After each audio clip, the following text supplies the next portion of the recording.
Hi friend, ನಿಮಗೆ ಎರಡನೇ ದಿವಸ ಟೈಲರಿಂಗ್ ಬಗ್ಗೆ ಹೇಗೆ ಹೇಳಿಕೊಡೋದು ಅಂತ ಹೇಳಿಕೊಡ್ತೀನಿ. ತುಂಬ ಈಸಿ ಇದೆ ಟೈಲರಿಂಗ್. ಅದರಲ್ಲಿ ನೀವು ಸ್ವಲ್ಪ ಜನ ಕಲಿಯೋಕ್ಕೂ ಮುಂಚೆ ಏನು ಮಾಡ್ತಾರೆ, ಚಿಕ್ಕ ಆರ್ಡಿನರಿ ಮಿಷನಲ್ಲಿ ತೆಗೆದು ಹೊಲಿತಾರೆ ಬೇಸಿಕ್ಗೆ. ಅದು ತುಂಬ ಕಷ್ಟ. ನಿಮಗೆ ಅದಕ್ಕಿಂತ ದೊಡ್ಡ ಮಿಷನ್ ತೆಗೀರಿ, ಏನು ಪ್ರಾಬ್ಲಮ್ ಇಲ್ಲ, ತುಂಬ ಈಸಿ ಆಗುತ್ತೆ. ಅದಕ್ಕೆ ಕಲಿಯೋಕ್ಕೇನು ಕಷ್ಟವೇ ಇಲ್ಲ. ಯಾಕಂದರೆ ಇದರಲ್ಲಿ ಅದು ತುಳಿಯೋದಲ್ವ, ಆವಾಗ ಉಲ್ಟಾ ಹೋಗುತ್ತೆ ಮಿಷಿನ್, ಆ ಥರ ಇರುತ್ತೆ. ಅದಕ್ಕೋಸ್ಕರ ನೀವೇನು ಮಾಡಬೇಕು, ದೊಡ್ಡ ಮಿಷನ್ನೇ ತಗೊಳ್ಳಿ, ಅದು ಕಷ್ಟ ಏನಿಲ್ಲ. ಚಿಕ್ಕ ಮಿಷನ್ ದೊಡ್ಡ ಮಿಷನ್ ತೆಗೆಯೋದು ಆ ಥರನೂ ನೀವು ಟೆನ್ಷನ್ ಮಾಡಬೇಡಿ. ಇದರಲ್ಲಿ ತುಂಬ ಈಸಿ, ಫಾಸ್ಟ್.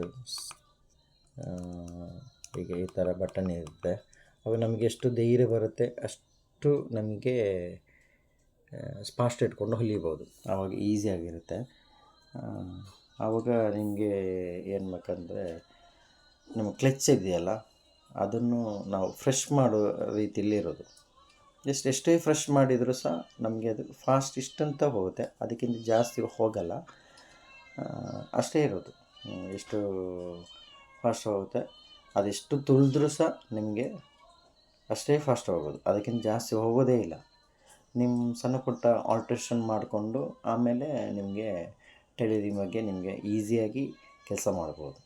ತುಂಬ ಇದಾಗುತ್ತೆ, ಈಸಿ ಆಗುತ್ತೆ. ಅದರಲ್ಲಿ ಯಾವುದೂ ಕಷ್ಟ ಇರಲ್ಲ. ಅದಕ್ಕೋಸ್ಕರ ಟೈಲರಿಂಗ್ ಸ್ವಂತ ಉದ್ಯೋಗ, ಸ್ವಉದ್ಯೋಗ.